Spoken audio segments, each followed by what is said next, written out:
baik, kita mulai. Bismillahirrahmanirrahim. Assalamualaikum warahmatullahi wabarakatuh.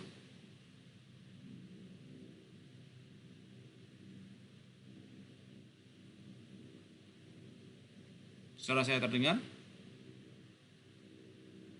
Ya Pak. Waalaikumsalam warahmatullahi wabarakatuh.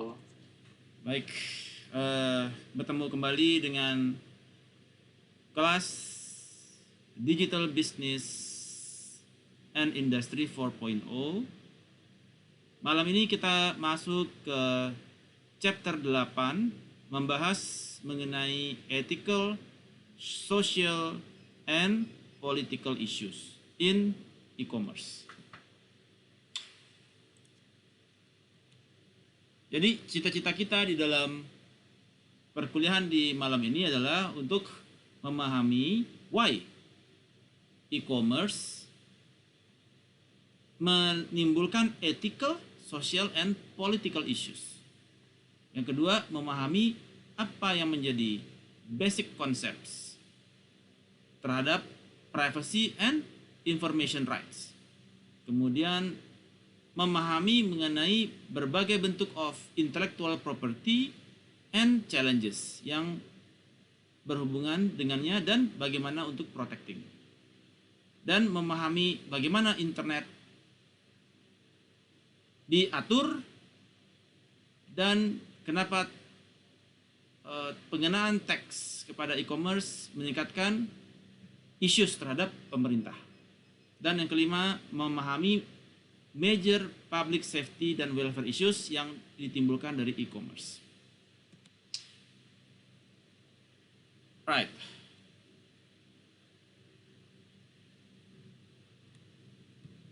So, understanding ethical and social and political issues in e-commerce. Jadi di dalam e-commerce, internet sebagai roh dari e-commerce, sebagaimana teknologi lainnya dapat menimbulkan enabling kepada crimes, ya, enabling kepada crimes. Kemudian enabling kepada crimes, kemudian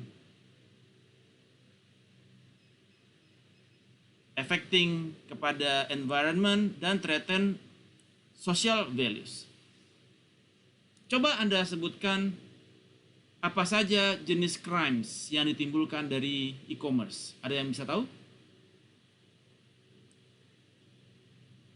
Apa saja bentuk-bentuk crimes yang ditimbulkan dari adanya e-commerce?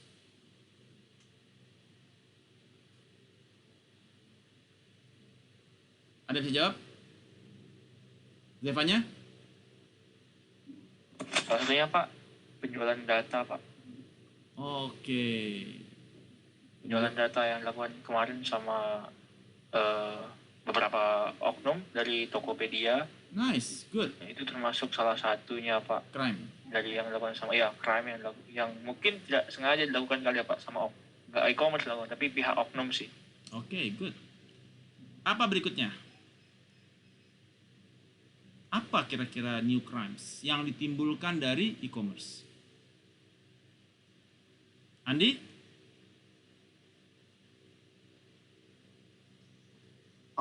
Mungkin bisa copyright Pak. Jadi let's say kita punya buku atau apa, kemudian kita copy, kita jual lewat Tokopedia seperti itu, jadi buku palsu. Oke, copyright. Jadi kita bisa download PDF-nya begitu ya? Diperjualbelikan lagi PDF-nya ya? Yes, correct. Apalagi crimes yang ditimbulkan dari e-commerce? Ketidakamanan data pribadi kita Pak, misalnya seperti yang pinjol lakukan gitu, mengakses data-data gitu. Oh ya, pinjol. Dia bisa mengakses data kita ya? Oke, good. Apalagi yang lain?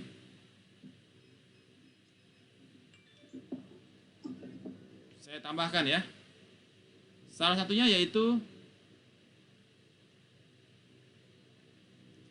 fraud.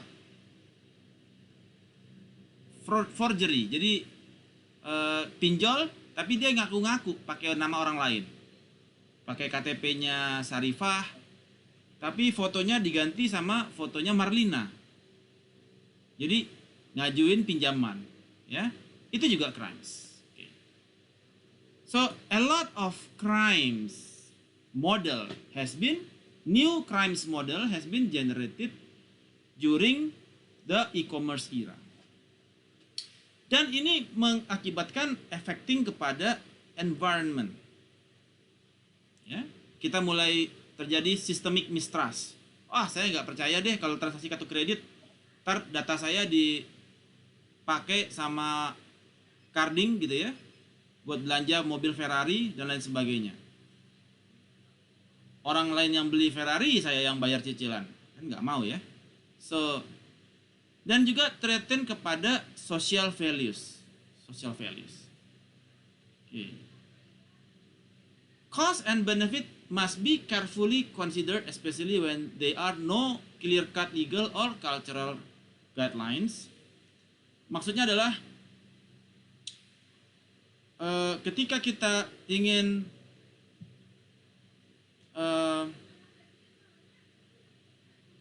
melakukan sesuatu terkait teknologi, kita harus pikirkan dulu cost and benefit-nya. Ya. Seperti misalkan kita mengcopy software misalkan, atau download software kemudian kita install, ya, itu bisa terkait dengan legal, ya, melanggar kepada guidelines. Kemudian ketika kita bertransaksi pakai nama palsu, ya, ketika kita bertransaksi menggunakan nama palsu juga ada cost and benefits, di mana kita bisa disu karena memberikan forgery, data palsu, ya, di dalam bertransaksi. Nah, di tabel 81 berikutnya kita akan melihat the actual or potential ethical and political consequences of the technology. Jadi di dalam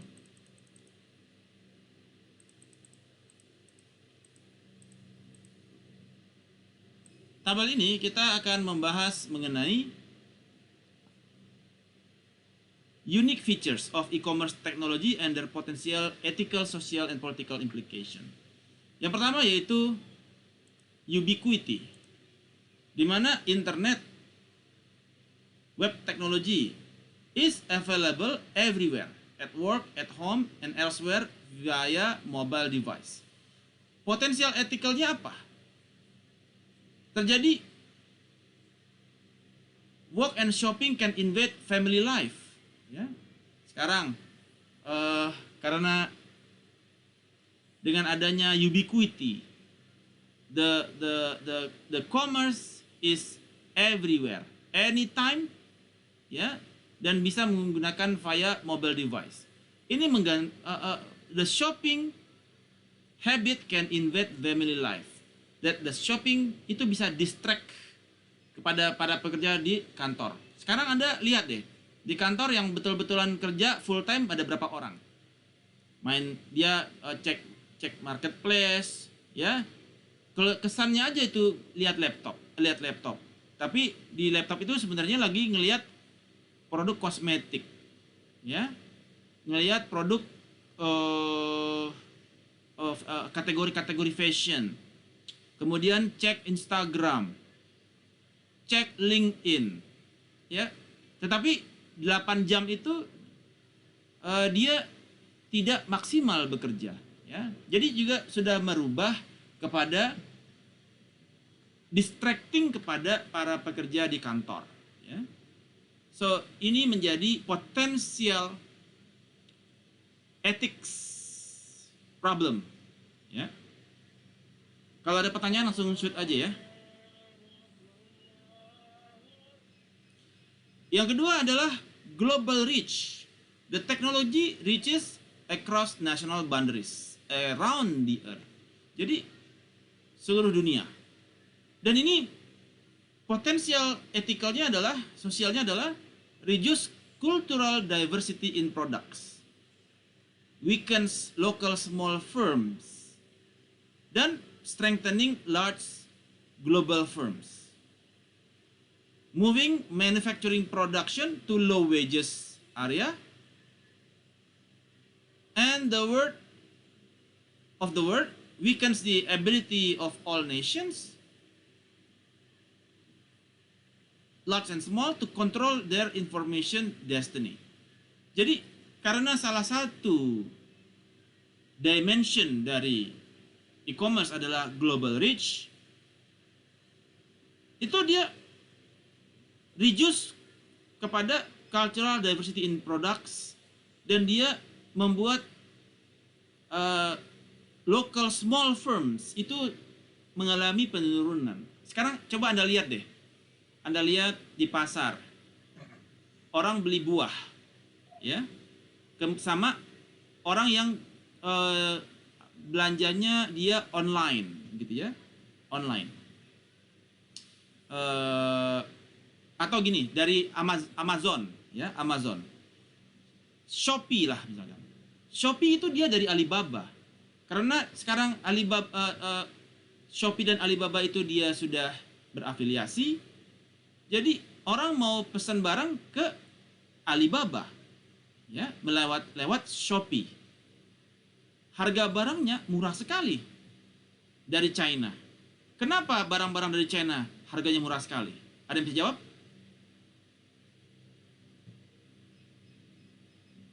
Kenapa barang-barang dari China tidak mungkin disaingi oleh produk lokal? Kenapa? Sarifah, any idea?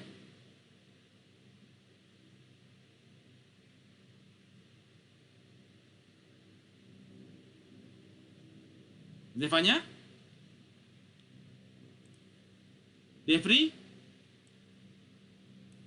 Maruski? Kenapa produk China harganya murah sekali?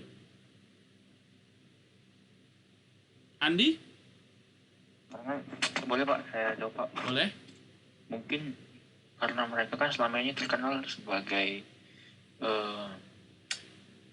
negara imitasi ya Pak. Jadi mereka mengcopy sesuatu yang bagus dari negara lain, mereka produksi sendiri dengan biaya yang lebih murah, bahannya tetap sama, tapi kan yang maksudnya ide patennya itu Pak, mereka nggak bayar gitu, makanya harganya jauh lebih murah Pak. Mungkin salah satunya itu sih Pak, yang harganya lebih murah. Oke, yang lain apa lagi? Mungkin karena mass production Pak yang terjadi di Cina. Yes. Dan juga low labor cost juga sih, orang-orang kalau misalkan kerja di pabrik di Cina tuh bayarannya itu lebih murah. Yes. Jadi unit cost-nya dia itu sangat murah. Karena populasi di China 1 miliar. Ya, 1 miliar penduduk di dunia itu di China. Sehingga ketika mereka memproduksi barang, karena konsumsinya besar, jadi cost of production sangat murah. Sehingga kemudian barang itu dikirimkan ke Indonesia lewat online. Ya. Oh, ketika Anda cek barang udah sampai di mana nih? Masih di Guangzhou. Oh, masih di Guangzhou. Padahal Anda belanjanya di Shopee ya. Jadi barangnya masih di Guangzhou, masih di Haosan gitu ya. Jadi ini karena sifatnya adalah global reach, ya, dia itu global reach. Jadi itu strengthening large global firm, moving weakens the local small firm. Jadi yang para small firm pada gulung tikar karena nggak sanggup bersaing dengan produk-produk dari large global firm. Ya, ini menjadi issues kepada social implication. Kemudian universal standard. There is one set of technology standard, namely internet standard. Yeah. The potential conflict is the increased vulnerability to the virus and hacking worldwide. Yeah, affecting millions of people at once. Increases the likelihood of information crime, crimes against system, and deception. Jadi ketika teknologi itu bisa dihack, maka itu akan affecting a lot of websites dan affecting kepada millions of people. Jadi saya pernah, seperti yang terjadi dengan Tokopedia. Begitu Tokopedia bisa dihack, berarti ya, karena dia universal standar, berarti Bukalapak juga dihack. Berarti Lazada juga dihack. Berarti JDID juga dihack. Karena there is teknologi standar. Ya. So it increase vulnerability, kerapuhan, ya, dari sistem yang ada di worldwide, dan berefek kepada seluruh para pelanggan. Semua data bocor, ya, because of the universal standard. Kemudian yang keempat adalah richness. Video, audio, and text message are possible. Ya. A screen technology that reduce of the text and potentially the ability to read by focusing instead of video and audio. Ya. Reduces the use of text and potentially the ability to read by focusing instead on video and audio. Jadi terjadi perubahan behavior. Sekarang anak-anak sekolah udah males baca. Mereka nggak nyari buku, mereka nyari ke YouTube. Jadi kalau ada masalah ini, nggak nyari buku. Jadi karena ada screen teknologi yang mereka lebih nyaman untuk menonton, ya. Jadi reduces the use of text.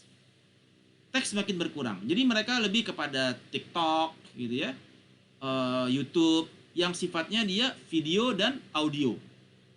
Penggunaan teks semakin menurun. Ya. Sehingga ini mereduce kepada multiple independent sources of information. Kemudian yang kelima adalah interactivity. The technology works through interaction with the user.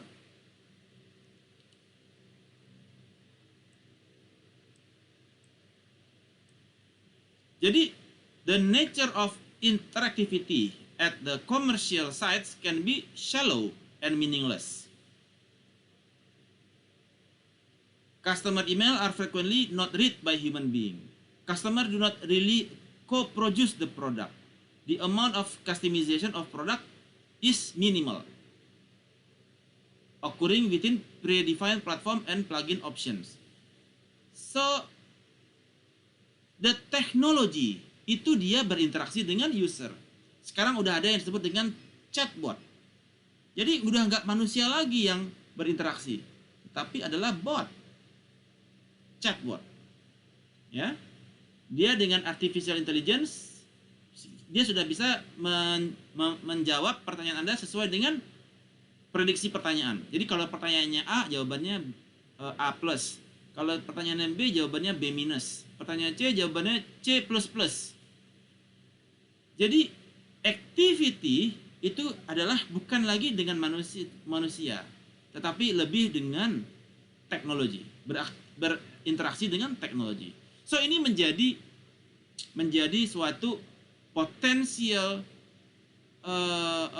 ethical, social, and political conflicts due to e-commerce technology. Any questions? Araso? Capish?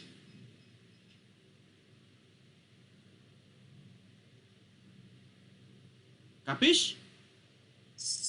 Contoh, Pak. Alright.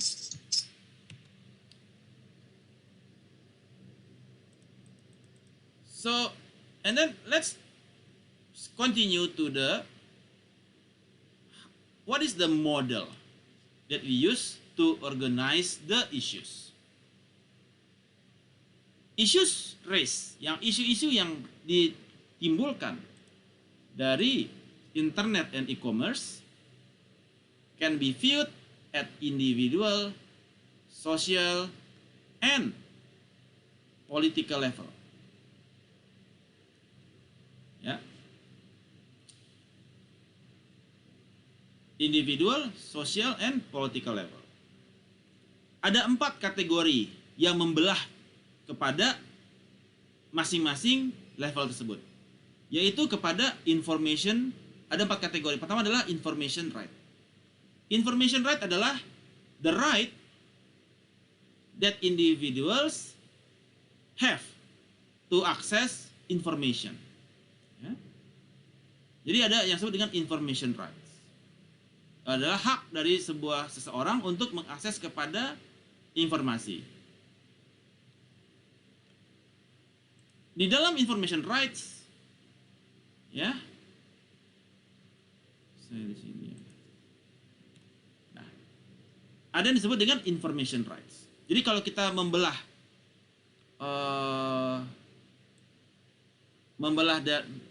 moral dimension dari internet society, itu ada kita belah dari sisi individual, society, dan politics terhadap 4 bagian, yaitu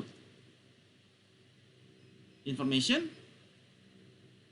property, public safety and welfare, and governance. Apa yang dimaksud dengan information rights? Information rights adalah the rights kepada personal dan individual menggunakan internet teknologi untuk mengakses kepada informasi terhadap bisnis yang mereka geluti, ya. Kemudian kalau property rights, yaitu bagaimana intellectual property dapat diperoleh di internet world. Karena banyak sekali beredar copies dari protected word yang terdistribusi di seluruh dunia dalam waktu cepat sekali. Kalau ada buku baru, bikin PDF, langsung nyebar. Ada software baru, dapat di-crack, langsung nyebar. Ya. Jadi property rights itu betul-betul hampir tidak ada saat ini. Anda bikin paten, terus nyebar dari pakai internet. Ya. So property rights menjadi sesuatu yang sangat sulit untuk dijaga. Kemudian public safety and welfare right. Governance tuh. Governance right. Jadi apakah internet dan e-commerce itu dapat subjek kepada public law, ya? Kalau misalkan kayak sekarang ada undang-undang ITE. Jadi kalau Anda bikin status atau bikin keresahan, ya, di internet, maka itu bakalan terkena pasal pidana dengan undang-undang ITE, ya. Kemudian itu menjadi moral dimension terhadap governance right. Kemudian public safety and welfare, yaitu apa saja effort yang perlu dilakukan oleh pemerintah untuk memastikan konten yang ada di dunia internet itu dia safe, ya, dan melindungi kepada orang-orang yang kepada anak kecil, misalkan dari sisi pornografi, ya, website porno itu beredar, terus website untuk judi online beredar, ya, kemudian tweet-tweet yang hate speech beredar, ya. Nah, ini menjadi moral dimension dari internet society yang mengganggu kepada individu, sosial maupun politics. Dari sisi information rights, property rights, governance, dan public safety and welfare. Any questions? Kapis? Contoh Pak. Oke.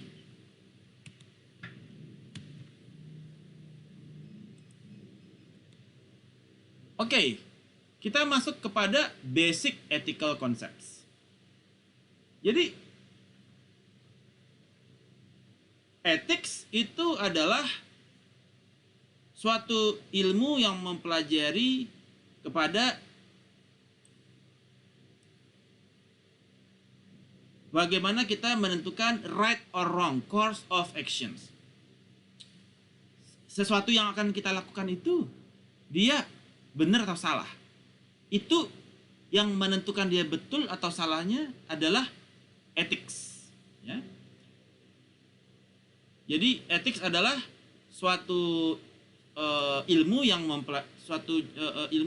mempelajari tentang individu maupun organisasi, yang mana untuk setiap keputusan yang mereka ambil betul atau salahnya tergantung kepada ethics. Contoh, ketika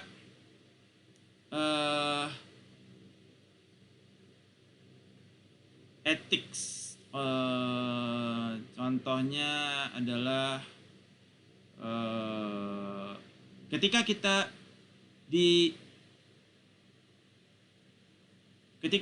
akan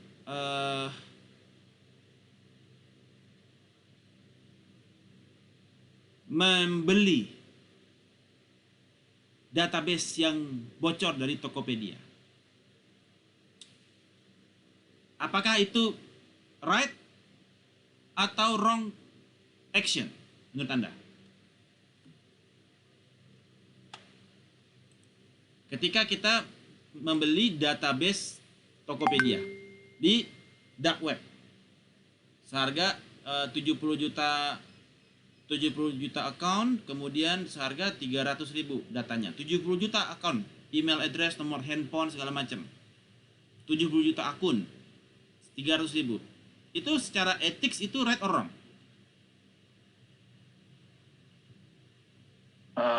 Kalau saya jawab sih Pak, itu salah Pak, wrong Pak. Kenapa? Pertama, konsepnya dulu, itu data mau digunakan untuk apa? Dan itu kan datanya juga, yang pertama itu tidak ada izin ya Pak. Tidak ada izin dari Tidak ada izin dari Tokopedia ataupun dari pihak yang bersangkutan untuk memberikan itu untuk kebutuhan apa gitu Pak. Dan kedua, bisa jadi itu data disalahgunakan gitu Pak untuk kepentingan pihak tertentu. Jadi itu kan jadi concernnya Pak. Karena kan untuk data itu sebenarnya kan ada kontrak, ada juga legal yang mengikat ya Pak. Sekarang apalagi sekarang kan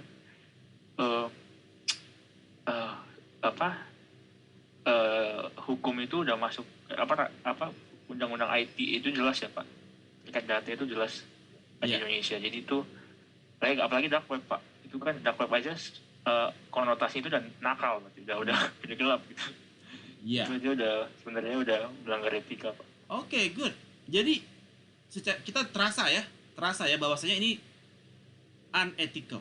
Nah, bagaimana cara kita mengetahui apa yang menjadi basicnya untuk mengetahui ini ethics atau tidak ethics?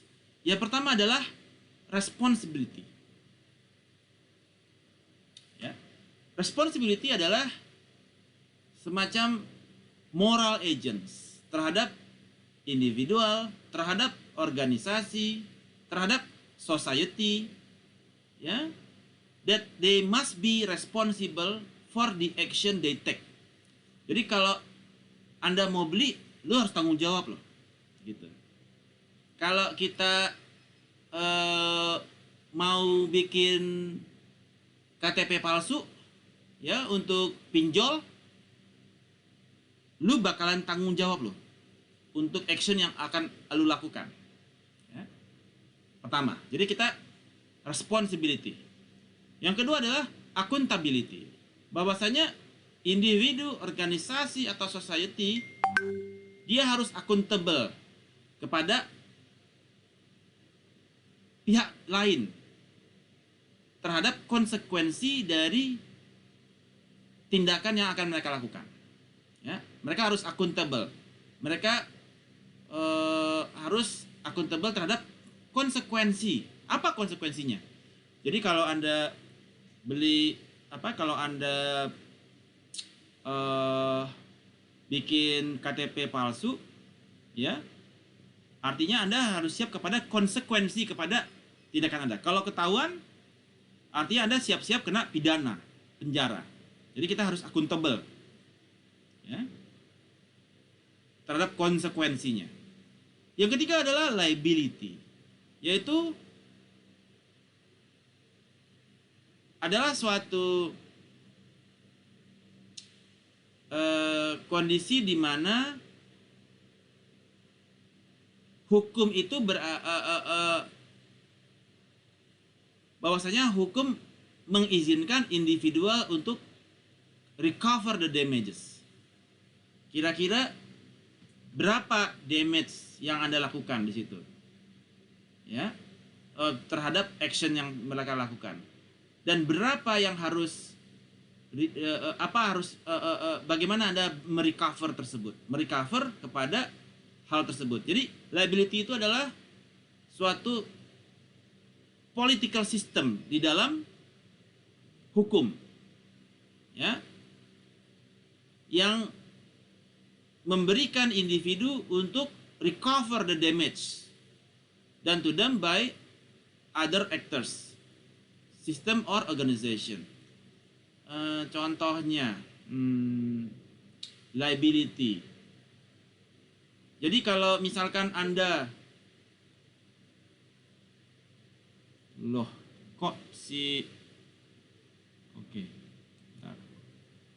Maulana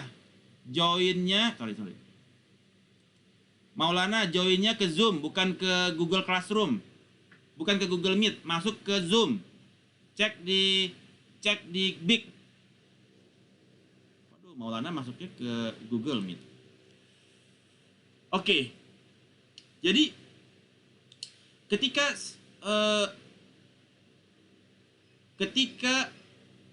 Tokopedia datanya bocor, ya, kemudian dia menjadi korban dari hacker. Jadi sistem hukum itu memberikan kesempatan kepada individu untuk recover the damage yang telah dilakukan kepada mereka. Jadi Tokopedia bisa recover the damage. Jadi bahwasanya mereka dipulihkan namanya karena dia menjadi korban, ya. Jadi laws permitting kepada individu atau organisasi to recover kepada damage. Jadi nggak mesti kalau dia udah di hacking maka dia artinya udah gagal. No, hukum mengizinkan dia untuk recover namanya. Mandiri transaksinya dihack, dia ada kesempatan untuk recover dia punya damage, ya. Jadi secara etik kita memberikan kesempatan mereka untuk recover, mereka punya brand, mereka punya nama. Kemudian due process. Due process adalah sebuah proses di mana hukum dipahami dan ada kemampuan untuk appeal kepada higher authority dalam rangka memastikan bahwasanya hukum di-apply secara tepat.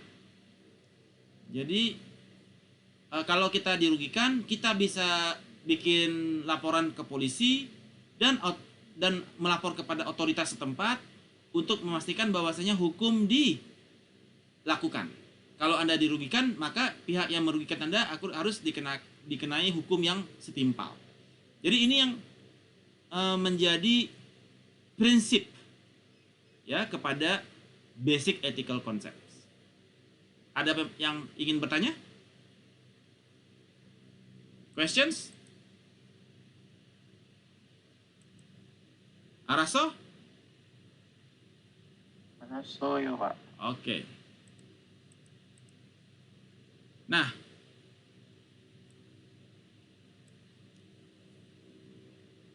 namun di dalam issues terkait etik banyak terjadi dilema. Dilemma is a situation in which there are at least two diametrically opposed actions, each of which support a desirable outcomes. Jadi ada ketika kita dihadapkan dengan situasi yang mungkin menimbulkan ethical dilemma, kita bisa melakukan analisa terhadap situasi. Ada 5 proses yang dapat kita, 5 steps yang dapat kita lakukan untuk menganalisa kepada situasi tersebut. Kalau kita terjadi dilema ya, apakah ini sebaiknya gua beli atau enggak? Apakah ini sebaiknya gua eksekusi atau enggak? Apakah ini sebaiknya gue download atau enggak? Apakah sebaiknya ini gua posting atau enggak? Ya, ada dilema di sana. Ada 5 step sebelum kita mengambil keputusan. Pertama adalah identify and clearly describe the facts. Apa maksudnya? Jadi yaitu kita harus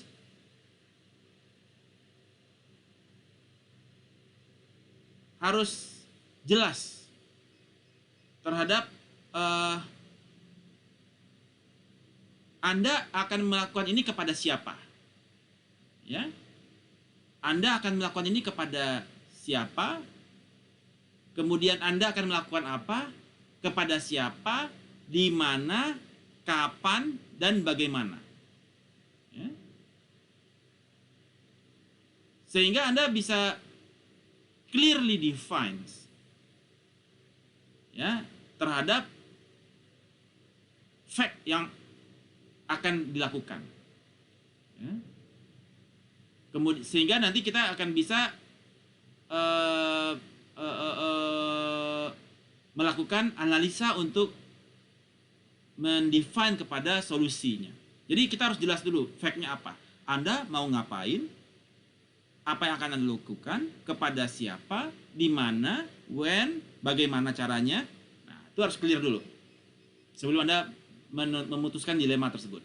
Yang kedua, define the conflict or dilemma and identify the higher order value involved.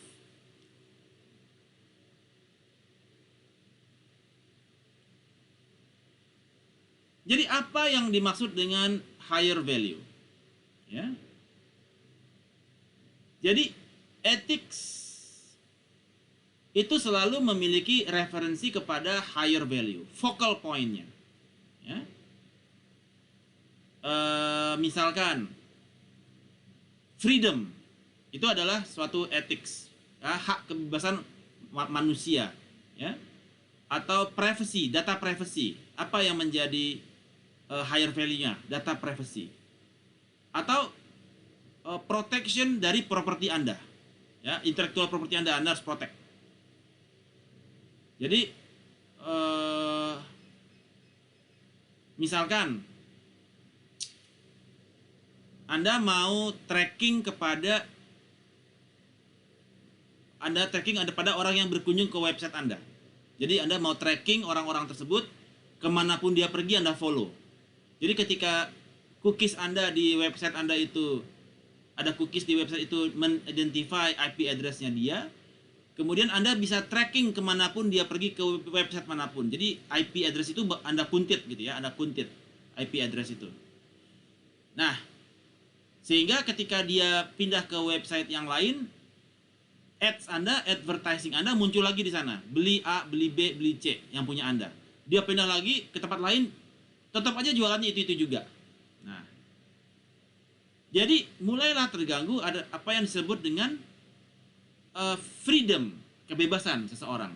Dia merasa terjebak begitu ya. Nah, itu artinya Anda bisa melihat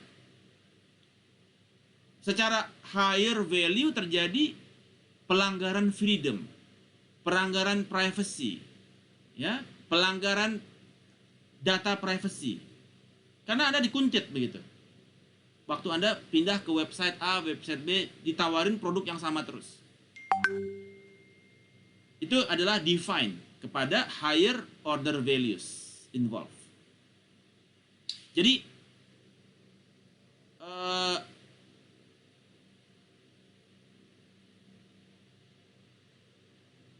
di samping kepada efisiensi yang timbul dari tracking sistem ini, namun secara privacy terjadi pelanggaran privacy, ya.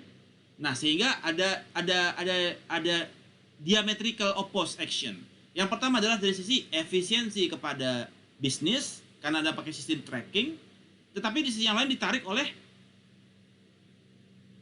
privacy dari your potential customer. Nah, jadi ada conflicting dilema. Kemudian yang ketiga adalah bagaimana Anda menganalisanya, yaitu menggunakan mengidentify the stakeholders. Apa yang dimaksud dengan identify the stakeholders? Jadi setiap ethical issues itu ada stakeholders-nya, ya. Yang mana masing-masing stakeholders itu dia tertarik kepada outcome, ya, yang terikat kepada situasi, yang mana mereka rata-rata memiliki vocal opinion. Ya. So, jadi kita perlu mengidentify siapa sih yang menjadi stakeholders dari isu tersebut. Ya, misalkan data privacy, siapa stakeholdersnya? Ya, yaitu pelanggan, customer. Dia merasa data privasinya dilanggar. Kemudian siapa lagi stakeholders yang lain? Yaitu DPR, MPR, karena terkait undang-undang privasi. Mereka juga bakal terlibat kalau ada itu pelanggaran data privacy. Kemudian apabila dilaporkan polisi, stakeholdersnya bertambah lagi nih, polisi. Ada datanya di hack gitu ya. Atau WhatsApp-nya diretas. Kan lagi rame tuh, WhatsApp diretas. Bahkan di Metro TV sempat dimuat bagaimana cara meretas WhatsApp. Jadi banyak stakeholders yang akan terlibat kalau Anda melakukan kegiatan meretas WhatsApp orang lain. Ya. Kemudian yang keempat, identify the option that you can reasonably take. Jadi Anda mungkin melihat bahwasanya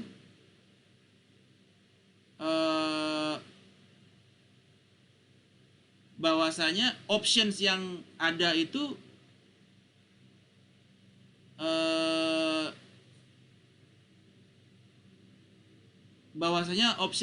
tersebut untuk menggunakan tracking sangat efektif gitu ya, to perform a better job, ya. Namun harus dilihat juga kepada consequences, apabila terjadi sesuatu yang tidak diinginkan. Misalkan dari customer dia melaporkan bahwasanya ada data privasinya dia dilanggar, maka apa konsekuensinya, ya, yang akan Anda terima. Jadi kita harus mengukur options yang paling minim memberikan resiko kepada kita, ya. Kemudian identify the potential consequences of your options. Some options may be ethically correct. Jadi mungkin beberapa optionsnya secara etis oke. Tetapi dari sudut pandang orang lain dia tidak bagus, ya. Jadi kita harus bisa melihat put your feet on other shoes. Kalau Anda diperlakukan seperti itu oleh orang lain, Anda terima atau tidak? Misalkan data Anda dibobol, Anda mau nggak data dibobol? Nggak mau kan? Jadi ada potential consequences, ya.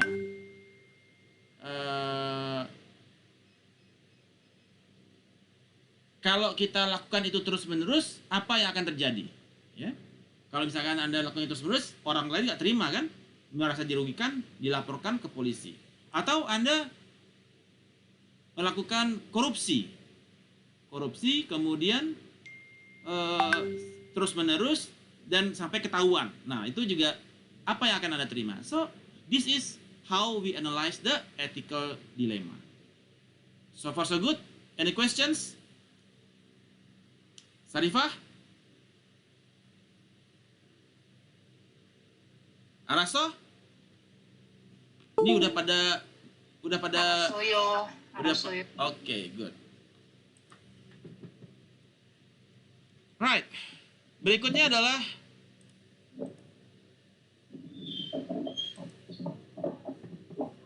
ethical principle. Apa saja ethical principle yang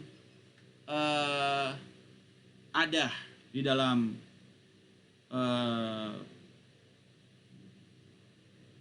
pilihan options yang kita miliki? Yang pertama adalah yang disebut dengan golden rules, yaitu putting yourself into the place of others. Kalau Anda diretas handphonenya, bagaimana perasaan Anda? Sarifah, bagaimana perasaan Anda kalau WhatsApp Anda diretas sama pacar? Apa yang akan Anda lakukan?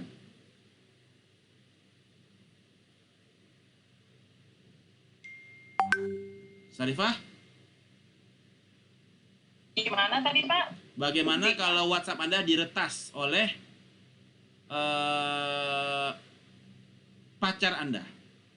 Karena dia curiga dengan Anda. Dia retas tuh WhatsApp Anda. Jadi WhatsApp Anda muncul di handphone dia. Bagaimana perasaan Anda? Gak nyaman, Pak. Gak nyaman. Gak nyaman. Begitu juga yang terjadi kalau Anda meretas handphone dia. Dia juga gak nyaman. So, golden rule-nya adalah putting yourself into the place of others. Sebelum Anda conduct any ethical issues action. Ya. Kira-kira kalau gue digituin, gue mau nggak? Nah. Yang kedua adalah universalism. If an action is not right for all situation, then it is not right for any specific situation.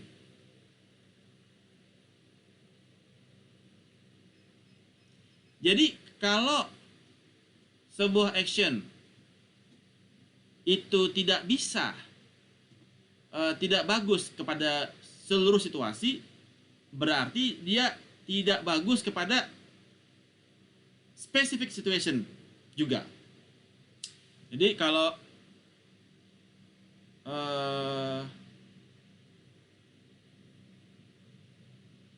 saya ingin merekam, ya, atau saya ingin menaruh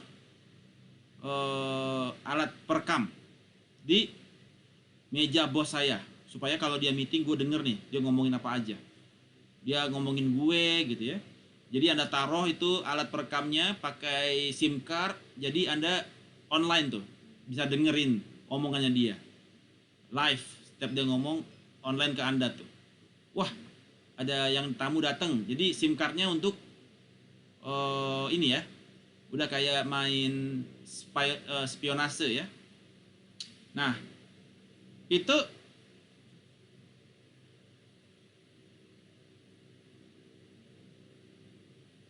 even itu untuk anak Anda juga nggak boleh. Misalkan anak Anda di kamar, Anda pasang perekam, anak Anda ngomong sama siapa aja ya, Anda pasang perekam suara yang pakai SIM card, langsung connect ke internet, langsung Anda dengerin tuh di handphone Anda kapanpun Anda mau ya. Nah itu disebut dengan universalism. Kalau dia tidak bagus untuk banyak situasi dan dia tidak bagus untuk specific situation. Yang ketiga adalah slippery slope. Ya. Slippery slope adalah if an action cannot be taken repeatedly, it is not right to take at all. If an action cannot be taken repeatedly, then it is not right to take at all. Jadi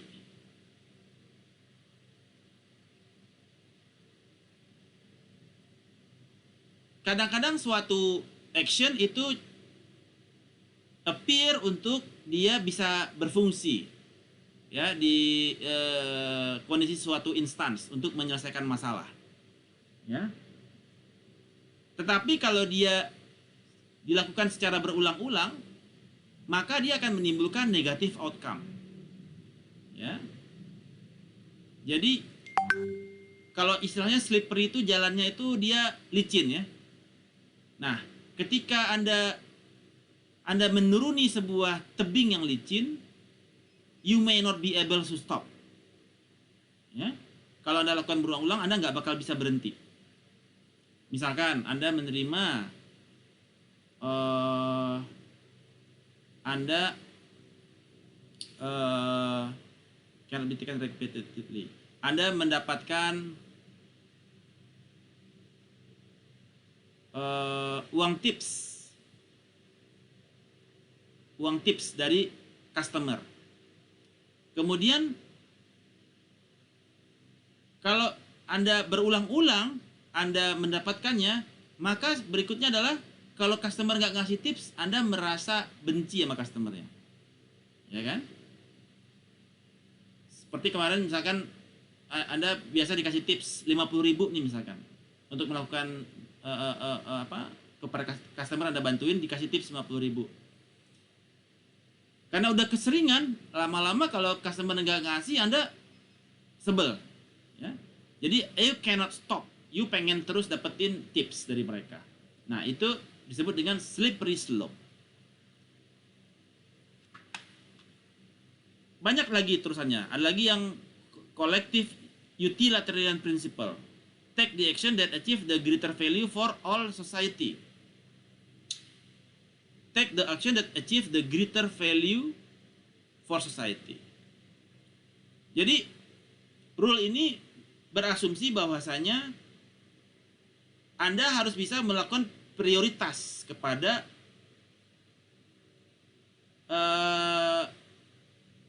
keputusan dan memahami kepada konsekuensi dari keputusan Anda tersebut. Ya. Jadi, collective utilitarian principle adalah bahwasanya take the action that achieve the greater value for all society. Jadi Anda harus cari yang impact-nya besar. Yang mana jadi ada peringkat kepada impact. Ya. Misalkan juga berdasarkan peringkat kepada impact-nya paling kecil kepada Anda. Kalau ini gua ambil, ini impact-nya kepada gua apa ya? Misalkan Anda dalam project, kemudian ini cara etik ya, harganya berapa untuk servis tersebut? 10 juta. Oke. 10 juta. Oke. Bisa nggak di press 3 juta? Ya deh, 3 juta dapat. Tapi quotation Anda yang 10 juta tetap ya. Maksudnya ya udah, quotation-nya tetap 10 juta, kan Anda udah deal di 3 juta. Oke, saya bayar 10 juta. Tapi yang 7 jutanya buat saya. Kebayang nggak? Kebayang nggak? Sarifah, kebayang nggak apa yang saya jelaskan? Kebayang, Pak. Nah, jadi kita bisa melihat terjadi impact yang besar kepada bisnis ya. Itu kalau dilakukan maka kita akan lihat konsekuensinya dari action yang akan kita lakukan tersebut. Oke, dan seterusnya Anda bisa baca itu. Risk aversion. Take the action that produce the least harm. Cari yang resikonya paling kecil. Itu disebut risk aversion. Jangan ambil resiko. Ya, jangan ambil resiko. No free lunch. Ya. Assume that virtually all tangible and intangible objects are owned by someone else, unless there is specific declaration otherwise. Jangan berpikir sesuatu itu punya publik. Ya. Assume semua itu ada yang punya. Ya. Kecuali ada yang spesifik declaration otherwise, yang menyatakan bahwasanya ini tidak ada yang punya. Jadi jangan take it for granted bahwasanya no free lunch there. Kalau Anda begini, ya, ini ada yang punya nggak? Kalau ini gua ambil ada yang punya nggak? Ini harus pikir begitu. Ya, selalu berpikir ini ada yang punya. Selalu berpikir ini salah, kecuali setelah Anda analisa ini benar. Jadi selalu berpikir ini salah dulu dalam kondisi etik. Ini salah nih gua. Kira-kira yang benernya gimana ya? Gitu. Bukan ini bener nih gua. Gitu. Jangan. Ini kalau saya ngambil keputusan ini salah nih. Kira-kira benernya kayak gimana ya? Jadi kita selalu no free lunch. New York Times test. Bahwasanya assume that the result of your decision itu bakal muncul di harian Kompas besok. Kira-kira Anda siap nggak untuk membayangkan keputusan Anda itu ditayangkan di harian Kompas? Bahwasanya Anda mengambil uang segitu gitu. Ternyata ini terbukti mengambil uang 300 juta dari deposito bank gitu ya, dari petty cash 300 juta muncul ke harian Kompas. Malunya nggak ampun-ampunan ya. Social contract rule. Jadi would you like to live in a society where the principle are supporting will become an organizing principle of the entire society? Nah, jadi ini adalah beberapa ethical principles. Golden rule, universalism, slippery slope, collective utilitarian principle, risk aversion, no free lunch, New York Times, social contract rules. Any questions?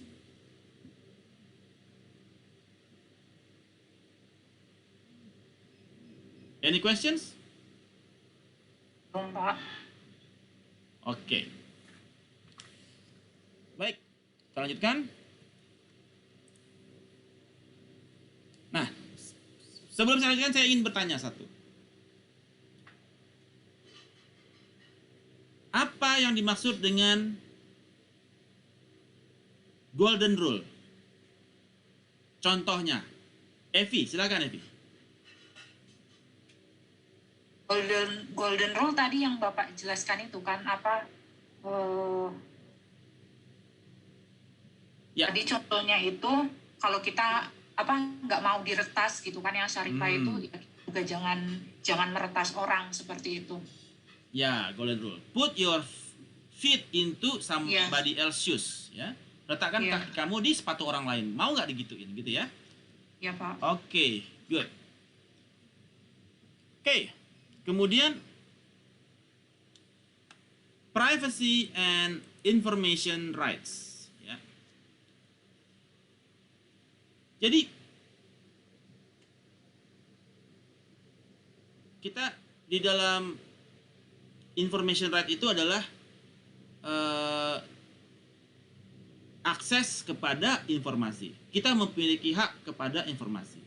Privacy sendiri adalah moral rights dari individual to be left alone, free from surveillance, free from interference dari other individual, organization, or state. Jadi kita memiliki privacy kita, yang kita bisa left alone, sendirian, tidak ada yang mengawasi, ya, tidak ada yang menginterfere dari baik individu, organization, atau states. Saat ini kita ada privacy nggak? Menurut Anda kita memiliki privacy nggak? Saat ini? Miliki, Pak. Bagaimana memiliki? Anda ketika menginstal Instagram, mereka Anda allow-kan untuk bisa mengaktifkan kamera, mengaktifkan speaker. Apa yang Anda omongin di handphone Anda itu kedengeran bisa muncul di Instagram. Satu. Yang kedua, Anda handphone Anda bisa GPS-nya di-track.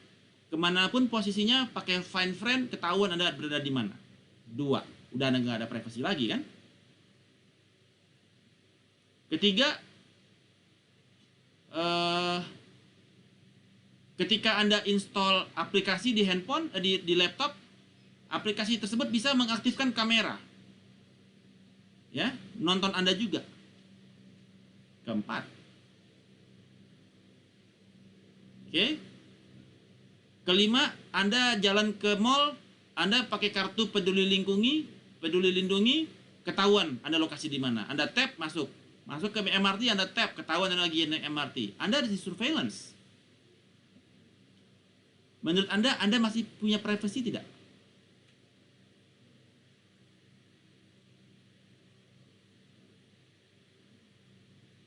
Ada privacy tidak? Apalagi yang menurut Anda privacy kita sekarang sedang dilanggar?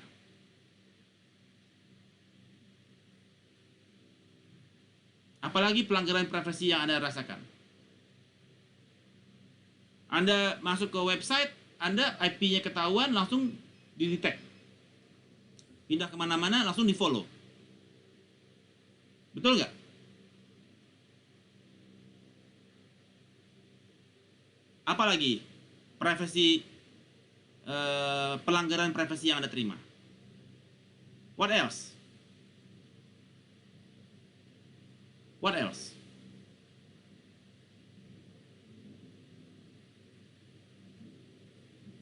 Anda, Kayak database, Pak. ya, Jadi kayak database misalkan kita Anda. sering ditelepon sama kartu kredit, sama pinjaman online. Jadi Ya. saya akhir-akhir ini masih menerima itu sih, Pak. Nah, saya kemarin ditelepon oleh pinjol. Pak Jerry, betul. Bapak kenal nggak dengan nama ini, Andi Pamungkas misalkan? Ya, kenapa? Oh, saya nggak kenal, dia bilang. Saya nggak kenal. Oh, Bapak saya nggak kenal. Nggak kenal. Tapi nama Bapak ada di handphonenya Pak Andi. Emang ada apa, Pak? Dia pinjaman online ke kita belum bayar. Jadi dia menteror saya juga karena Andi belum bayar pinjaman online. Anda merasa privasi Anda terganggu nggak? Karena data handphonenya si Andi diakses oleh pinjol, kemudian dipakai untuk menteror saya supaya ngejar si Andi di kelas. Supaya segera bayar tagihan online-nya, mempermalukan si Andi di kelas. Data privasi kita dilanggar. Setuju tidak?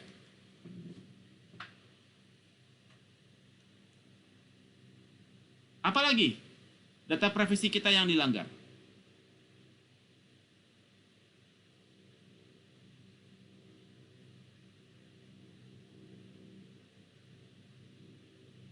Ketika Anda bertransaksi, kemudian setelah Anda beli A, beli B, kemudian langsung datang SMS.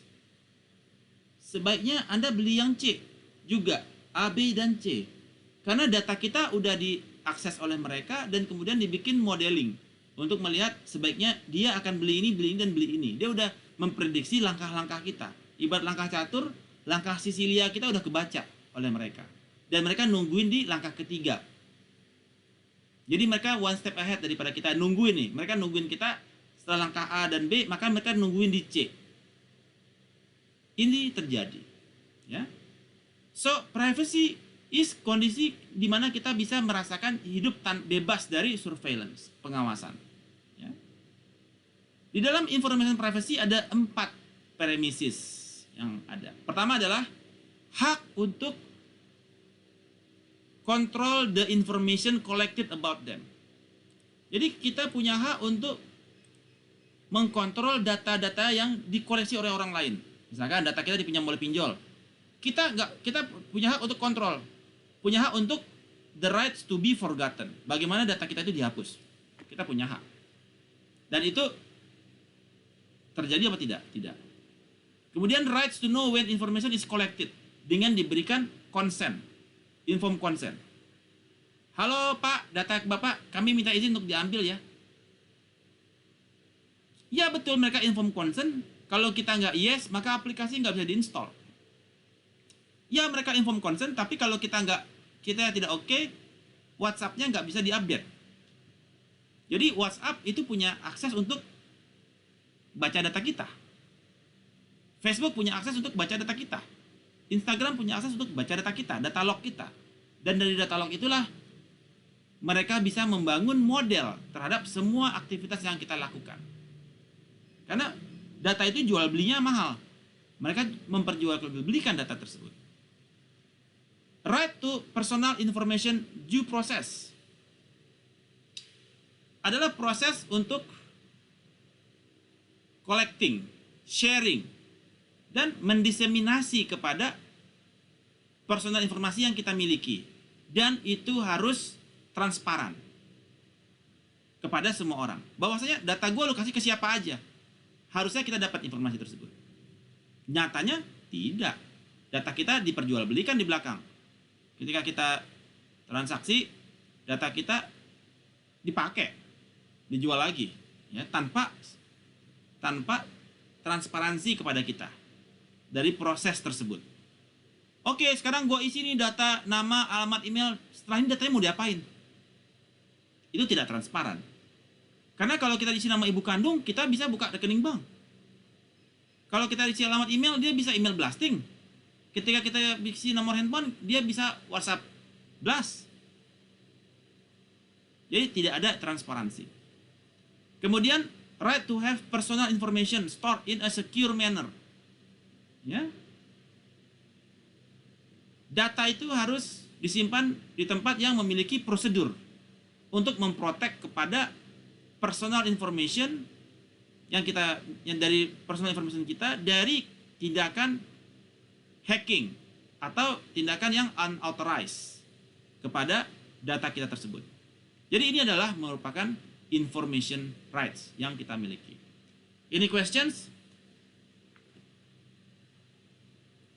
Araso? Rasoyo. Soyo Pak. Oke.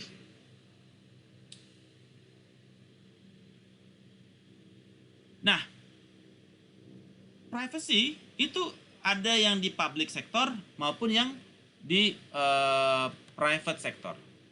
Yang di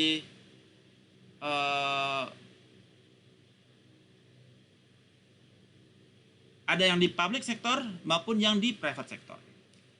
Di public sector ada banyak privacy rights yang telah diterbitkan along the history. Ada First Amendment kalau di Amerika ya. Kalau di Indonesia ya belum lah. Jadi ada First Amendment, Fourth Amendment, 14th Amendment terkait dengan privacy rights. Konstitusional, terus Privacy Act di tahun 74, kemudian Federal State Law to Protect Individual Against Government Intrusion. Jadi mereka melindungi hak-hak masyarakat dari tindakan intrusi dari pemerintah.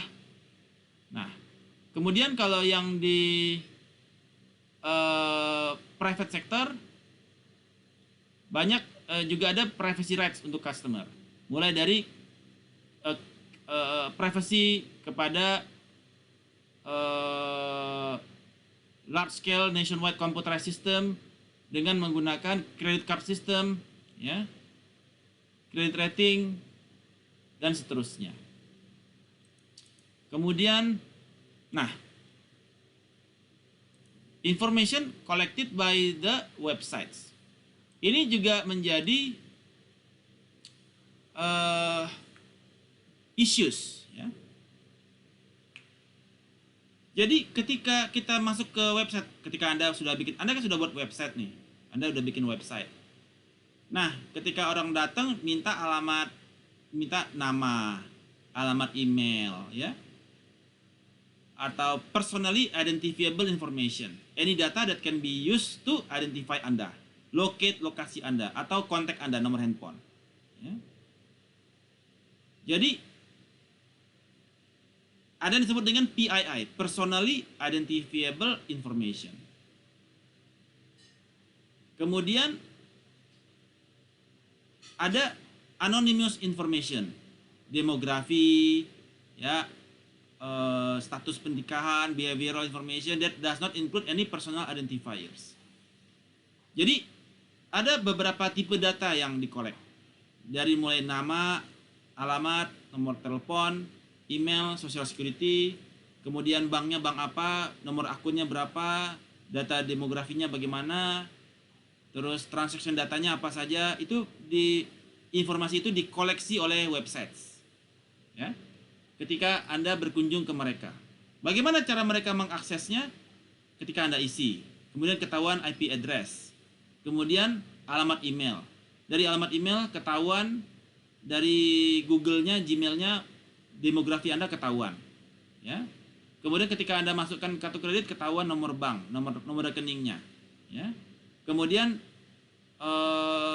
data transaksi, kalau dia bisa trace kepada mobile banking Anda, dia juga bisa. Atau dia cek ke WhatsApp Anda. Jadi dari cookies-nya dia cek ke WhatsApp Anda, dia bisa tahu hari ini Anda bertransaksi apa aja.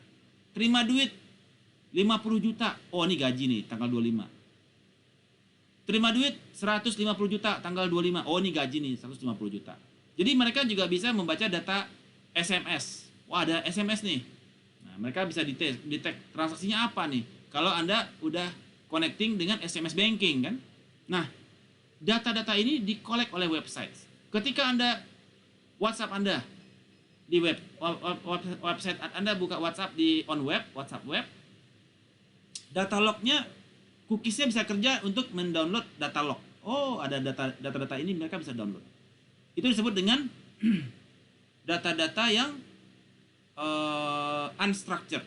Data unstructured. Mereka bisa download dari log di handphone di Anda punya website. Atau mereka bisa download dari personal history Anda, dari website transaksi Anda. Oh, dia masuk ke www.bankmandiri.co.id. Terus klik ini, itu data ada di log. Jadi mereka bisa copy data log Anda untuk mengetahui preference Anda websitenya apa aja, ya. Nah, untuk menghindari data Anda dicolong di situ, apa yang harus Anda lakukan? Anda bisa jawab? Bagaimana cara Anda mencegah data Anda bisa di-collect oleh website menggunakan cookies? Anybody can answer?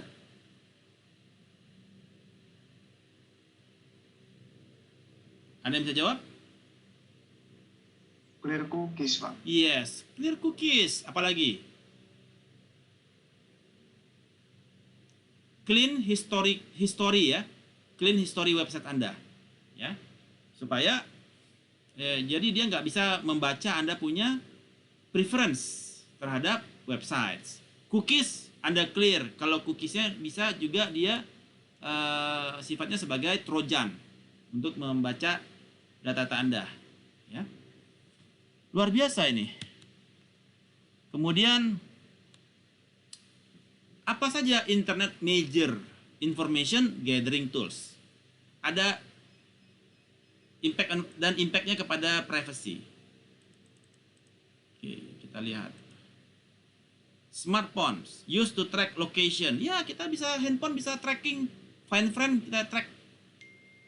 Anda bisa track pacar Anda kemanapun dia pergi 24 jam sehari. Nonton 24 jam sehari, 24 jam sehari, 30 hari sebulan, ya. Anda bisa trace kemanapun dia jalan. Tinggal Anda pasang aja find friend di handphonenya dia. Selesai masalahnya. Dari laptop Anda bisa nonton dia 24 jam. Oh, jalan ke situ lagi beli buah, ke sana lagi toko pulsa, ke sini kemana lagi nih? Ini kemana lagi dia pergi nih? Anda bisa kontrol kemana. Oh, ini ke mall. Lagi di mall ini, di mall itu. Padahal udah putus, masih dikontrol. Malesin nggak sih? Wah, ini lagi kencan sama siapa dia nih? Kenapa ada di mall ini nih? Malesin. Tapi itulah, smartphone bisa used to track location. Kemudian advertising network used to track individual as they move among thousands of websites. Ya, makanya untuk tracking itu kita menggunakan advertising networks. Ya, yang untuk men-track IP address ketika mereka pindah ke website menggunakan advertising networks. Social networks yang kita gunakan untuk gather information of the user. Ya. Jadi kita bisa gather information dari Anda semua. Ketika Anda, oh ini temannya si ini, temannya si ini. Oh, oke, kita tahu social network Anda dari Instagram Anda. Cookies and super cookies untuk track individual at the single site. Ya. ketika sudah ada cookies, super cookies itu dia udah ngendon di situ. Ibarat demit udah susah diusir. Diruqyah kayak gimana pun atau dibacain apapun dia susah kabur. Karena udah super cookies ya. Ibaratnya demitnya super demitnya lah gitu. Nah, kemudian third party cookies. Cookies placed by third party to monitor and track behavior. Nah, itu dia bisa track behavior Anda. Ya. Luar biasa nih. Kemudian spyware. Dia nge-record Anda punya keyboard. Waduh, keyboard Anda ngetik apa, dia kebaca tuh sama spyware. Ya, bahkan dia tahu website yang Anda kunjungi. Itu kalau ada spyware. Kemudian search engine behavior. Ya, untuk mencek history, demografi, dan deep pocket inspection to track clickstream. Shopping chart untuk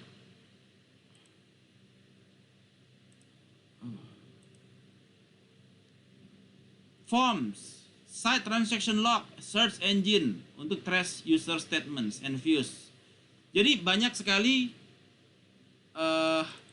internet major information gathering tools yang bisa digunakan. Oke. Internet user effort to preserve privacy. Bagaimana cara kita untuk mencegah privacy, menjaga privasi kita? Yang pertama harus kita lakukan adalah clear web browser. Ini yang paling penting, paling utama. Secara rutin, clear web browser dan history of cookies. Ya. Refuse to provide information if felt was not relevant. Ya, jangan gampang lah ngasih alamat email. Jangan gampang kasih nomor handphone. Ya. Use web browser setting to disable or turn off cookies.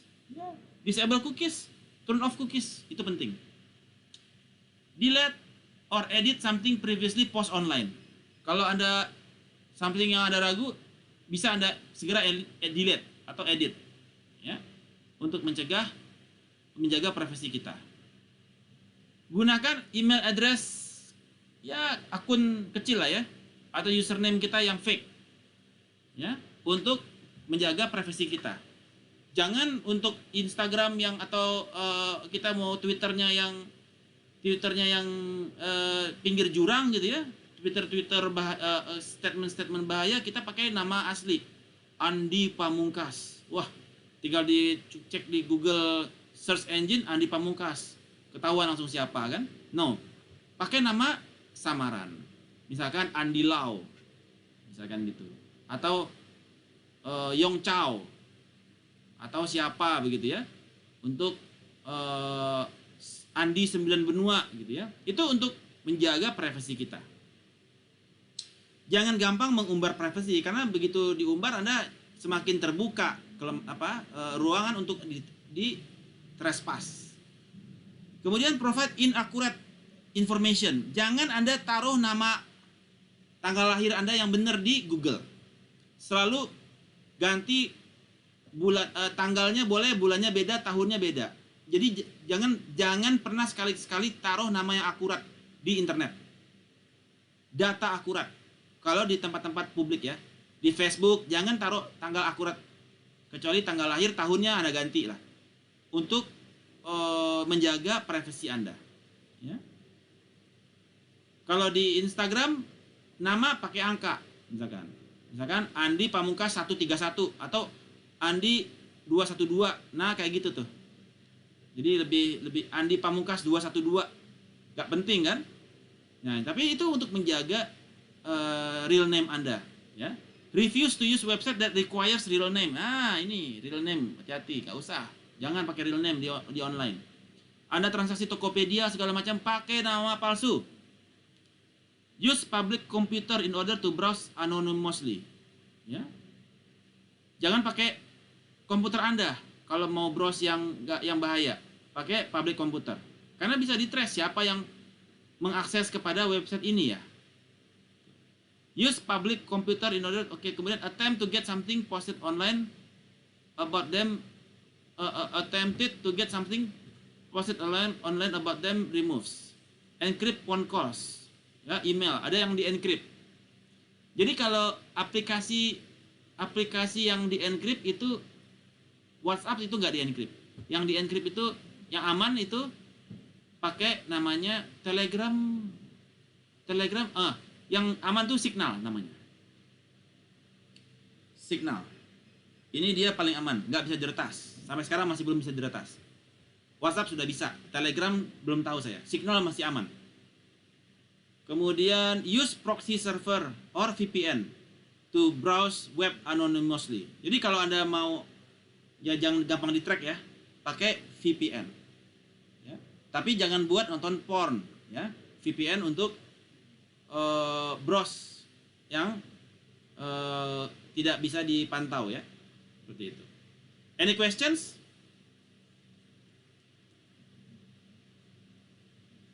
Any questions? Araso? Rasoyo. Oke. Good. Apa yang menjadi key issues di dalam online privacy of customer? Ya. Apa yang menjadi key issues? Yang pertama adalah profiling. Ya. Jadi, ketika Anda online, transaksi Anda ketahuan, Anda masuk ke dalam profiling mereka. Oh, ternyata Evi dia doyan transaksinya dia fashion. Nah, Evi, personanya Evi adalah fashion. Kemudian Anda menjadi target. Wah, Evi kena target nih, fashion.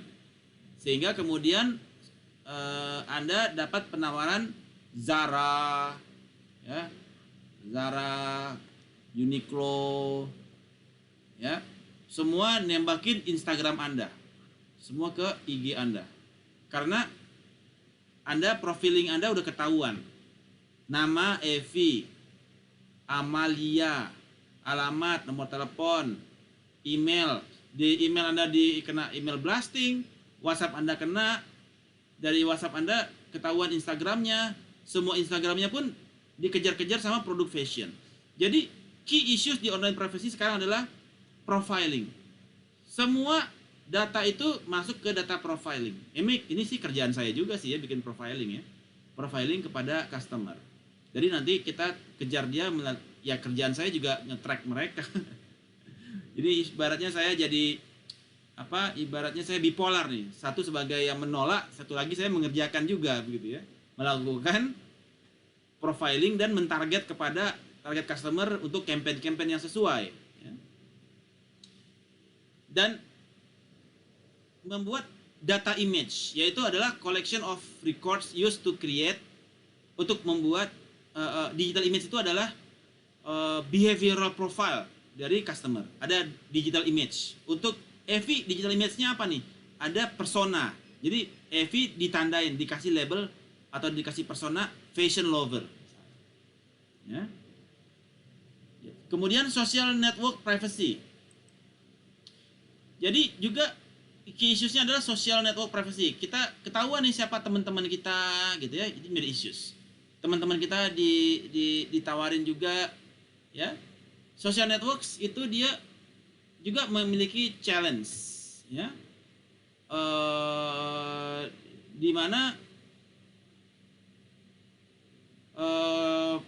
social network itu seperti Instagram, kita juga menunjukkan apa yang menjadi passion kita, menjadi kecintaan kita, menjadi foto-foto kita di mana aja, video kita di mana aja, apa yang menjadi personal interest kita, dan kita share itu kepada teman-teman kita, sehingga in return pada user Anda, pada follower Anda get akses kepada free social network service Anda ya. Jadi dia memperluas jaringannya untuk koneksi ke teman-teman Anda juga ya. Nah,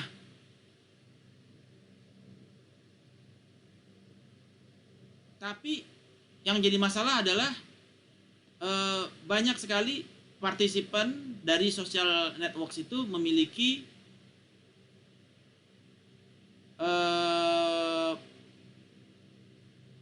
sangat menjaga personal tidak terlalu menjaga privasi mereka ya. Jadi banyak juga yang menjaga privasi mereka, social network privacy. Jadi mereka bikin dia tertutup ya, nggak terbuka. Jadi nggak mau dia social networknya dia open, jadi dia close. Jadi kalau mau join dia harus disetujui dulu. Kalau nggak kenal nggak mau disetujuin. Jadi udah going into privacy that way. Kemudian sharing of information by marketer. Jadi juga menjadi issues nih. Seorang marketer dia kirim ke Instagram, kirim ke WhatsApp group, kemana-mana dia kirim terus. Jadi sampah gitu ya. Mobile phone privacy. Ya sekarang semua mobile phone bisa di tag. Kita bisa ketahuan lokasi di mana, itu juga bahaya. Ya. Dan seterusnya. Jadi ini menjadi digital assistant privacy juga. Digital assistant privacy. So ini menjadi key issues di dalam online privacy. Oke. Masih banyak nih materi kita. Nah, profiling. Ya tadi kita bikin profiling ketahuan. Pakai facial recognition juga ketahuan. Oh, Evi, apakah Anda fotonya bersama Andi? Ya, jadi ada facial recognition di dalam Facebook. Itu juga menjadi privasi kita. Kok gue ketahuan sih foto di sana? Jadi sekarang ini udah nggak ada privasi sama sekali. Anda ada di mana kena tag. Foto Anda muncul di TikTok orang kena tag. Apakah ini ada di foto TikTok orang lain gitu? Ya. Advertising networks Anda ketahuan jalan-jalan di track jalan Anda ke website-website. Wow.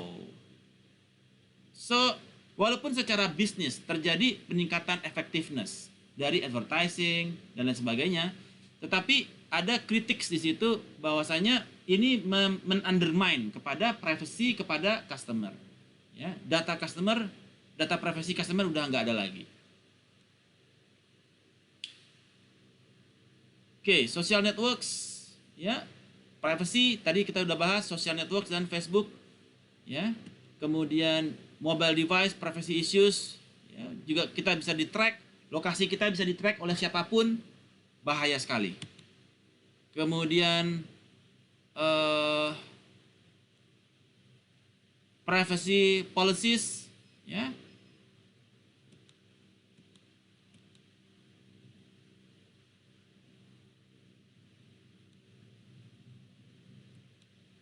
Alright. Nah, berikut adalah intellectual property rights. Jadi tadi kepada Inform ya. Nah, intellectual property rights. Jadi adalah all tangible and intangible products of human mind adalah merupakan intellectual property.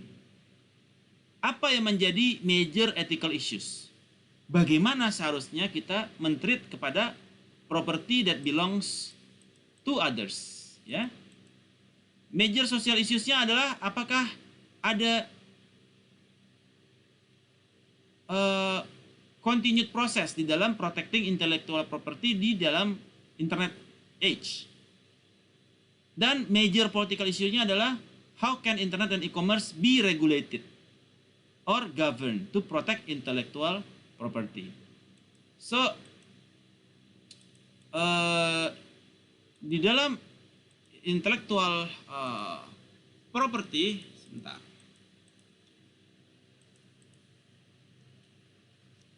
Jadi ada contoh misalkan kayak copyrights tadi yang disampaikan oleh Andi ya.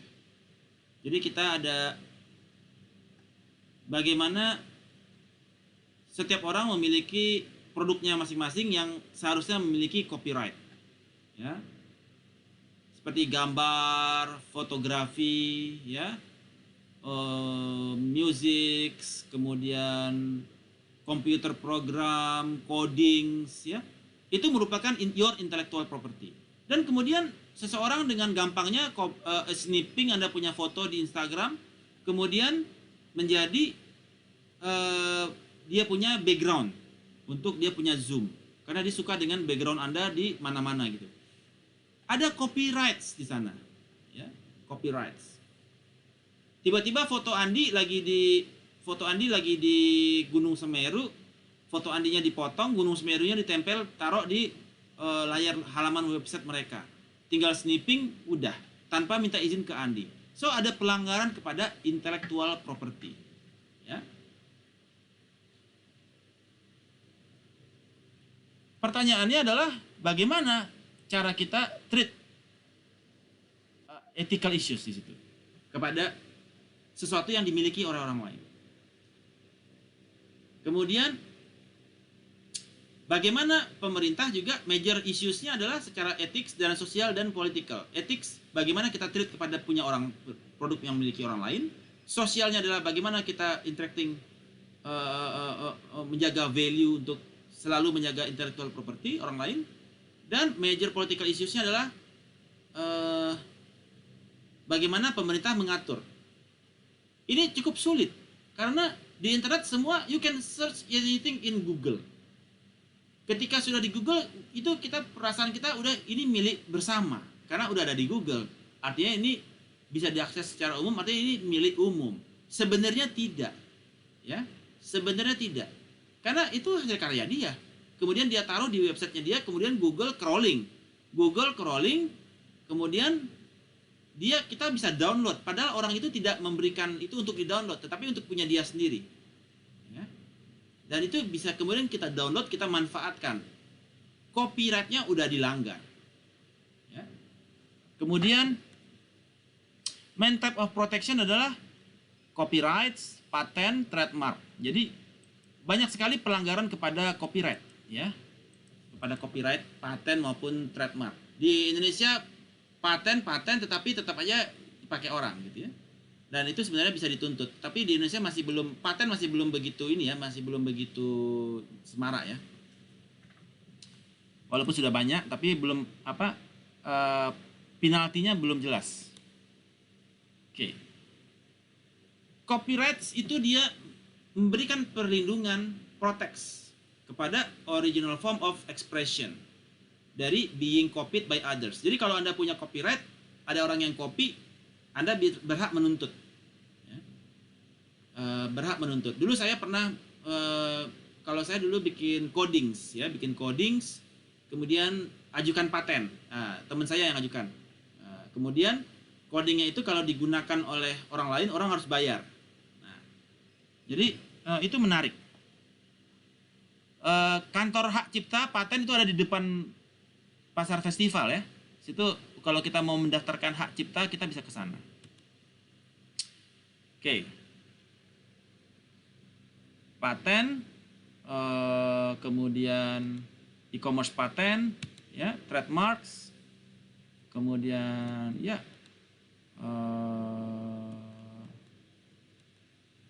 bentar. Oke. So far copyright dan patents. Apakah ada pertanyaan? Sampai paten, any questions? Kalau saya terusin ntar udah pada bobok nih. Are you still there? Ya Pak, masih. Masih Pak, saya mau bertanya Pak Yes, terkait silakan. copyright Pak. Apakah itu di bawahnya itu ya Pak, Dinas Hak Kekayaan Intelektual ya, HAKI? Iya, HAKI, betul. Itu kantornya di Kalau- depan Pasar Festival itu.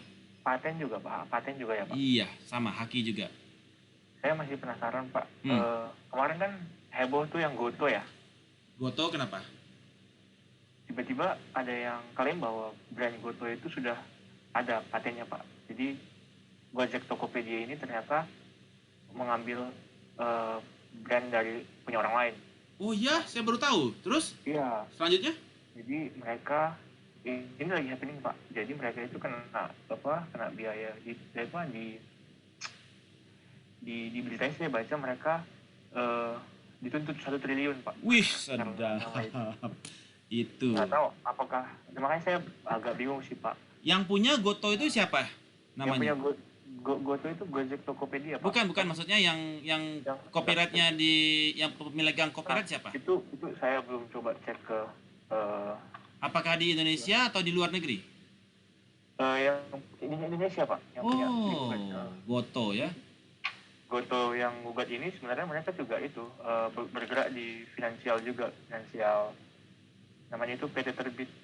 No. Tapi dia brand name-nya dia sudah dibuat copyrightnya ya, patenkan ya. Nah, Ini saya kurang tahu sih Pak bagaimana sistemnya. Apakah memang dari Gotonya sendiri, Gojek Tokopedia-nya belum cek itu nama apakah sudah terdaftar di sana atau bagaimana. Tapi ini lagi heboh sih Pak karena tuntutannya itu sampai 1 triliun ya. Wow. Makanya tapi saya nggak ngerti sih Pak bagaimana sebuah nama atau brand itu sebegitunya gitu powerful. Betul. Jadi nama itu powerful sekali. Kalau Anda punya pabrik, misalkan Toyota, pabrik mobil Toyota ya, pabrik-pabriknya. Jadi kalau saya bisa jelaskan, itu topik yang ini menarik sih. Topiknya marketing. Kalau Anda mau baca lebih dalam, ini ada di marketing strategi Palmatir. Anda cek di playlist saya. Marketing strategi Palmatir chapter 2 3, 4, 5, 6, chapter 4 5, 6, 7 ya, marketing strategi Palmatir, marketing strategi Palmatir. Kalau Anda sudah subscribe ke YouTube channel saya, pasti Anda tahu nih, ada yang chapter 4-nya lah, 4, 5, 6, 7. Jadi ada brand, jadi ini ada offering ini adalah barang kita ya, produk. Ini adalah produk. Produk-produk ini ya mobil lah misalkan. Mobil 4x4. 4x4. Semua mobil 4x4 ada Triton, Pajero Sport yang 4x4 GLX, kemudian Ford Everest 4x4, kemudian Nissan Terra 4x4 Matic, atau Fortuner 4x4 yang tipe G TRD. Nah, itu semua cuma offering. Barangnya ya sama aja 4x4. Tetapi di atasnya itu ada yang disebut dengan brand. Begitu dia dikasih brand Toyota, harga awal yang 100 menjadi harganya 400. Harga yang awalnya 100, gitu dikasih label Ford Everest, harganya 450. Jadi ada selisih antara nilai offering dan nilai brand. Jadi nilai offeringnya cuma 100, nilai brand selisihnya 350. Kebayang nggak Jepanya? Bahwasanya nama brand itu mahal sekali. Bahkan pemegang pabrik apa waktu itu namanya ya? Nestle. Dia bersedia pabriknya dijual, asalkan nama dia yang pegang. Nama Nestle dia yang pegang, pabrik boleh dijual, tapi namanya bukan Nestle. Lu pakai terserah, tapi nama Nestle tetap dipegang sama gua. Karena harganya lebih mahal daripada pabrik dan keseluruhan barang mesinnya. Kebayang nggak seberapa mahalnya brand? Itulah makanya Goto, nama brandnya udah bagus, tiba-tiba diambil orang lain, ya kan? Kalau kita sudah punya copyrightnya, maka nggak bisa orang ngambil nama Toyota. Enak aja ngambil nama Toyota, brand gua itu, gitu kan? Nah, boleh ngambil, bayar 1 triliun, nah kayak gitu tuh. Karena memang mahal, brand itu mahal. Menjawab sih Pak? Menjawab sih Pak, karena memang di kasus kantor saya juga ada, kita lagi rebranding juga Pak, karena juga terkait logo. Sempat juga konflik kemarin Pak, beberapa waktu yang lalu, dan sekarang lagi proses rebranding juga. Makanya atau sih menurut saya ini penting kali ya, penting banget Pak di bidang bisnisnya, apalagi menyangkut etika ya. Betul. Hak karya orang lain, hak karya intelektual yang mungkin sampai saat ini secara nggak langsung kita banyak apa ya, kayak saya kadang-kadang kayak mau ngedesain gitu Pak, saya ambil aja itu foto-foto di Google apa. Nah di Pinterest tinggal copy kan? Dan itu kan itu sih Pak, apakah bagaimana yang terus depannya ya? Memang sekarang saya itu sih lihat udah ada pergerakan NFT Pak, non fungible token itu yang kalau kita mau pakai satu foto atau apa kita harus bayar gitu. Ada beberapa yang memang udah kena charge, tapi kan banyak foto itu yang beredar justru ya bisa kita akses kapan aja gitu Pak. Iyalah, kayak teman kita lah misalkan, siapa kemarin tuh yang bikin bisnisnya desain interior? Siapa? Marina ya? Iya benar Pak. Nah, Marina bikin desain interior, misal. Kemudian dia misalkan mengambil foto dari Pinterest, terus diakuin sebagai hasil karyanya dia, bisa aja kan? Itu kan trespassing kepada copyrights. Ya nggak? Copyrights itu kan punya orang lain yang kita akui dan itu bisa dituntut. Nah, kemudian paten, ya. Paten ini adalah grant kepada owner dari pemilik paten untuk untuk secara exclusively monopolize ya terhadap ide tersebut, terhadap paten ya, dia bisa mematenkan invention ya. Jadi kalau dia ada kita punya paten, misalkan saya punya paten misalkan coding saya untuk clustering misalkan dipakai oleh orang lain, dia harus bayar karena dia menggunakan paten saya punya paten. Nah, kemudian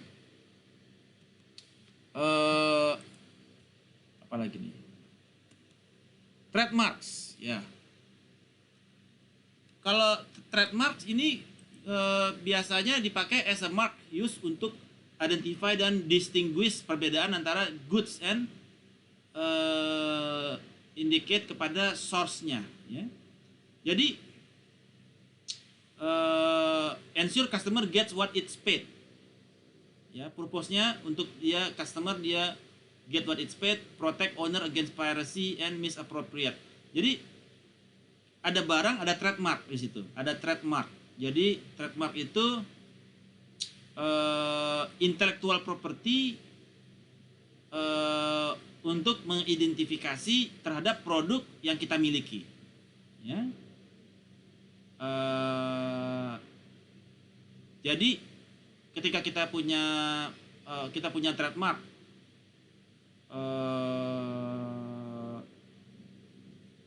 biasanya itu ada jangka waktu, bisa 10 tahun, 20 tahun. Nah, itu ada trademark yang untuk kita miliki ya. Kemudian ada lagi yang contoh-contoh trademark ya. Ada yang disebut dengan cyber squatting. Cyber squatting itu dia ketika kita punya website, Anda kemarin bikin website ya. Nah, itu disebut dengan cyber squatting. Jadi, meregister kita punya domain. Ya. Kalau misalkan gini, Facebook atau misalkan bentar ya. Ini kegiatan-kegiatan yang cyber squatting itu misalkan www.bca.co.id.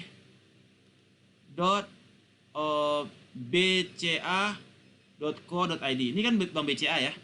Sekarang kita buat www.bankbca.co.id. Nah, ini disebut dengan cyber squatting, dan trademarks itu dia menjaga kita dari ini. Jadi trademarks itu dia anything yang related dengan BCA nggak boleh sembarangan. Bisa saja nanti bikin Bank BCA, mandiri.com, mandiri.co.id, terus dia bikin www.bankmandiri.co.id. Jadi kadang-kadang orang salah input kan, sehingga terjadi datanya dicolong ya, di input datanya dia pikir ini Bank Mandiri beneran, ternyata ini adalah cyber squatting, penipuan. Ya, itu disebut dengan cyber squatting dalam rangka untuk meniru domain. Sorry, ya itu ya itu mirip dengan cyber piracy ya. Piracy adalah registering domain names yang kita similar atau identical. Maksud saya ini adalah cyber piracy. Namanya mirip, typo. Jadi BCA atau Bank BCA. Kalau cyber squatting itu domain name-nya itu identical dengan orang lain, identical ya. Jadi misalkan www.bca.com, sama lagi dibikin lagi www.bca.co.id. Nah, itu cyber squatting. Domainnya similar, co.id atau ac.id atau au.id ya. Nah, itu disebut dengan cyber squatting. Cyber piracy bca.com, bankbca.com atau bankbcamobile.com. Nah, itu juga disebut dengan cyber piracy. Meta tagging terus keywording, placing kepada kepada trademarksnya dia di websitenya orang lain. Jadi kayak BCA Mobile. Nah itu di keywordnya ditaruh di websitenya si bankbca.co.id. Kemudian link and deep link itu yang mana link itu kita taruh di content page kita,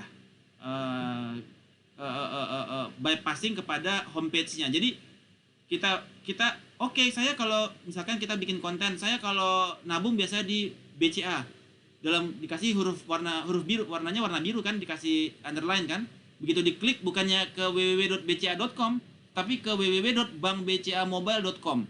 Tujuannya untuk penipuan, itu disebut dengan linking. Salah satu kegiatan yang unethical, issues di sini.